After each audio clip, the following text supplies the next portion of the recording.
Je dis souvent que je suis seule dans mon business, mais en vérité c'est faux. J'ai un assistant, enfin des assistants, qui travaillent H24 pour mon entreprise. Ce sont mes séquences de mails automatisées. Et dans cet épisode, je vais t'expliquer leur importance pour ton entreprise. Bienvenue dans Mission Emailing, le podcast où on apprend à faire de l'email une arme secrète pour son business. Moi c'est Phyllis, consultante et formatrice en emailing. Après plusieurs années à travailler comme responsable communication et à accompagner des entrepreneurs, je me suis spécialisée dans un canal sous-estimé mais ultra puissant, l'emailing. Si tu veux des stratégies concrètes, des astuces simples à appliquer, des partages d'expérience et une bonne dose de motivation, tu es au bon endroit.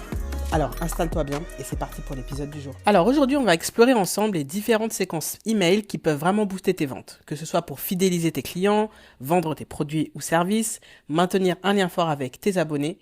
Chaque séquence a son importance. Imagine avoir une machine bien huilée qui travaille pour toi en arrière-plan. On va voir ça plus en détail. Pour t'aider, je vais les décomposer en 3 parties. Donc la première partie, ce sont les séquences pour fidéliser. Ces séquences te permettent de transformer un simple abonné en client fidèle. En premier, il y a la séquence de bienvenue, qui est là pour accueillir comme il se doit tes abonnés. C'est vraiment un indispensable. Quand on s'abonne à ta liste mail, on s'inscrit à ta newsletter, on se doit d'avoir une confirmation d'inscription. Et donc c'est ça la séquence de bienvenue. C'est envoyer une série d'emails et de dire ton inscription, elle est bien enregistrée, te présenter, donner quelques informations sur ce qu'on va recevoir par email les prochains jours, à quelle fréquence, est-ce que c'est toutes les semaines, 2 fois par mois, 1 fois par mois, etc. Inviter à enregistrer ton adresse email dans la liste de contacts pour que s'assurer de bien recevoir tes emails, partager la newsletter autour de toi, etc. Comme tu invites quelqu'un chez toi, tu l'invites dans ton salon, tu lui sers à boire, et ben c'est ça la séquence de bienvenue. Surtout qu'il faut savoir qu'une séquence de bienvenue, elle génère en général 4 fois plus d'ouverture et 5 fois plus de clics que les autres emails. Ben oui, ce sont les premiers emails que tes abonnés reçoivent, donc il faut bien les soigner et encore une fois accueillir comme il se doit. On a ensuite la séquence post-achat, qui est souvent oubliée à mon sens. Cette séquence, elle est là pour garder le lien après achat. Certes, on a atteint l'objectif qu'on souhaitait, donc la personne a acheté notre produit ou notre service, mais il convient quand même d'envoyer quelques emails après cet objectif atteint. Donc déjà la remercier pour son achat, lui proposer par exemple de laisser un avis après utilisation de ton produit ou de ton service, lui donner des conseils d'utilisation s'il s'agit par exemple d'un produit, et pourquoi pas d'un programme de parrainage ou de fidélité auquel elle pourrait rejoindre. Et une autre séquence possible, c'est la séquence de onboarding. Cette séquence, elle est recommandée lorsque tu as une formation en ligne, un produit digital ou autre, en tout cas un produit qui est disponible en ligne et qui permet de rassurer l'abonné et de lui montrer qu'il ne sera pas seul. Donc globalement, elle se compose comme ceci. Donc souhaiter déjà la bienvenue sur la plateforme, indiquer que s'il y a des problèmes de connexion, elle peut te contacter à ton adresse email.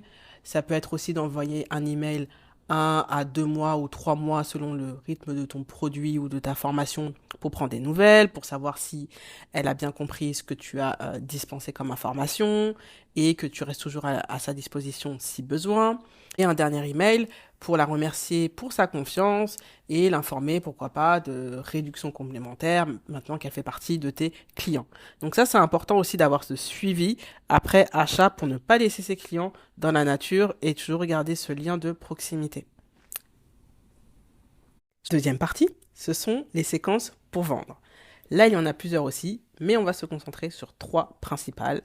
Ce sont les séquences de lancement, de relance et d'abandon de panier. Donc la première, les séquences de lancement. Donc là, ça fait référence au lancement d'une offre, de produits, de services, etc.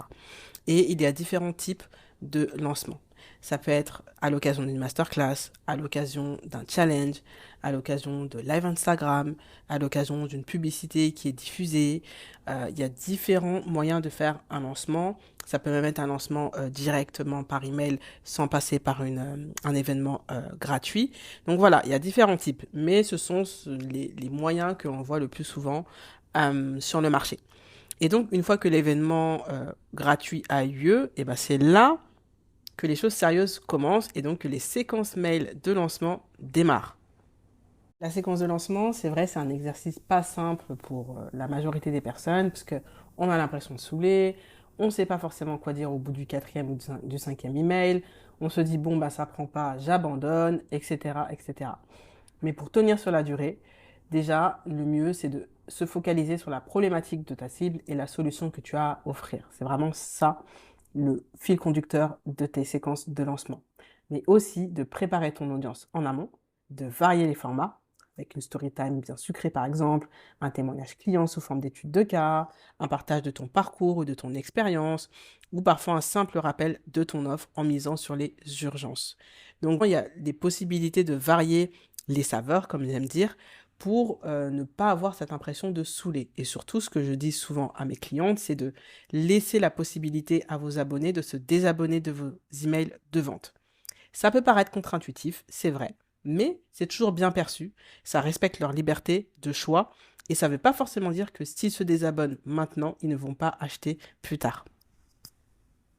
Ensuite, on a les séquences de relance qui sont inclus dans la séquence de lancement. Et donc là, on est plus concentré sur les derniers jours ou les dernières heures avant la fin d'une promotion, avant la fin de l'ouverture des portes d'un programme, etc., etc. Donc l'idée, c'est un peu de créer de l'urgence.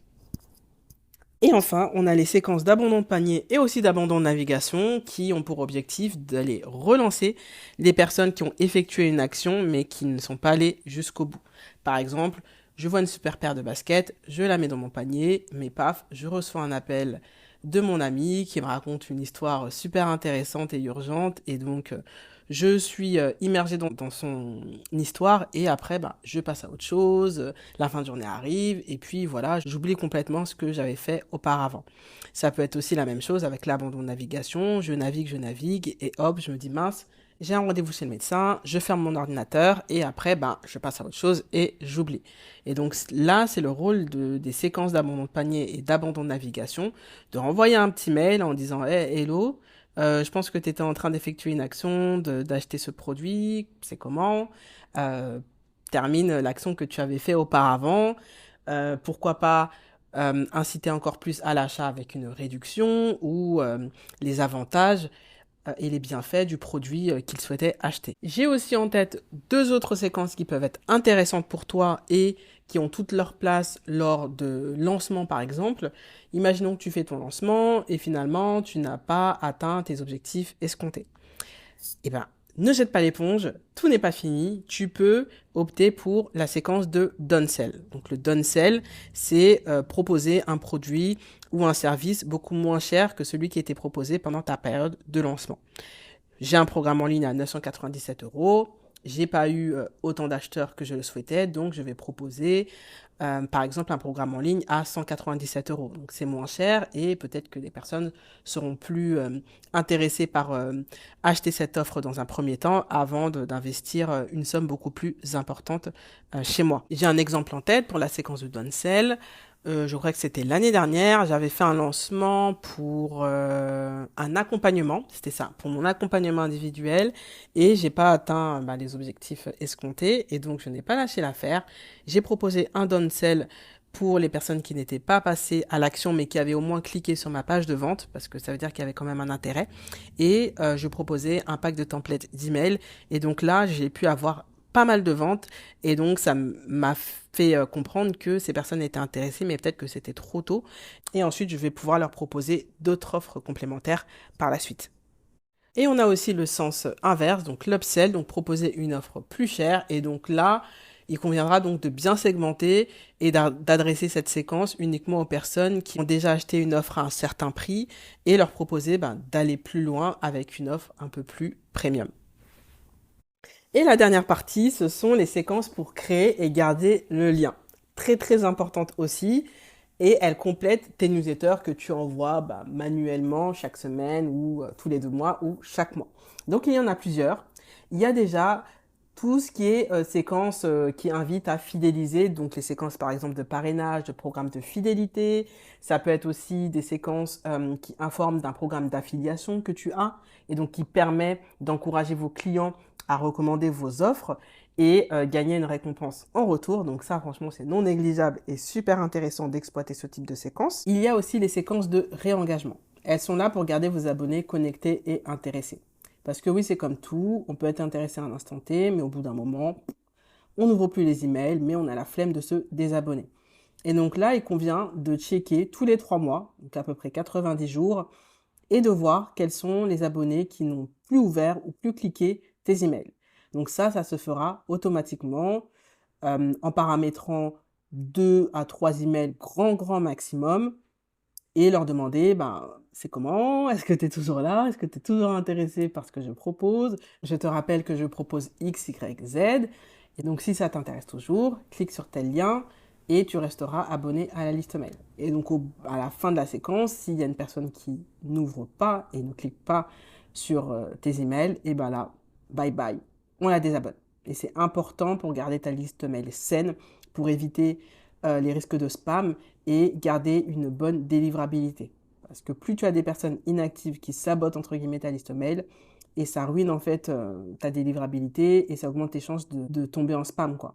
Et ensuite, on a les séquences occasionnelles, j'ai envie de dire. Je connais pas de nom particulier, mais je les appelle les séquences occasionnelles. Donc, c'est tout ce qui est séquences qui rebondissent sur des périodes de l'année qui ont du sens pour ton entreprise et tes objectifs de vente. Ça peut être la nouvelle année, l'été, la rentrée, les fêtes de fin d'année. Tout ça, ça peut être les saisons, ça peut être des journées nationales ou mondiales qui font écho à tes valeurs. Donc toutes ces périodes de l'année-là qui reviennent chaque année, il peut être pertinent pour toi de rebondir pour envoyer un mail particulier à ta liste mail ou à certains abonnés de ta liste mail pour garder le lien et le renforcer.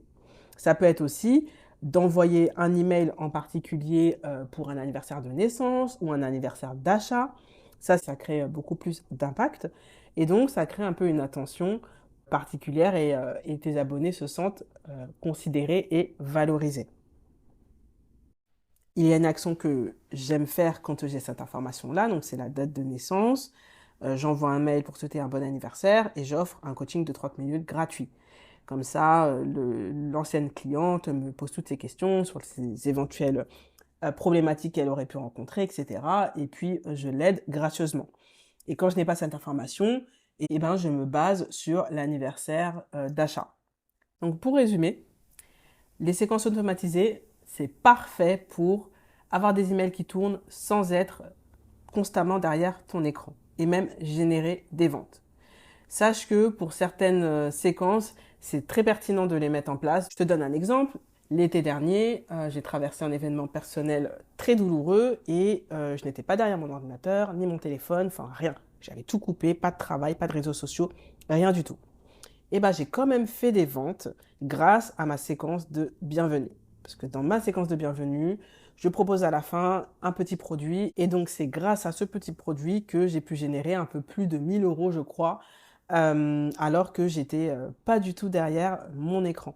Donc c'est non négligeable et ça permet de soutenir tes ventes, de les multiplier. Si par exemple, il y a un mois, ça peut arriver que tu fasses un chiffre d'affaires un peu plus faible que le mois précédent. Donc vraiment, ne les néglige pas. Donc tu peux fidéliser avec les séquences de bienvenue, d'onboarding notamment, vendre avec les séquences de lancement, les relances, les upsells, les downsells et maintenir le lien avec tes newsletters, mais aussi tout ce qui est séquences de parrainage, fidélité, de réengagement et des séquences basées sur les marronniers qui reviennent chaque année.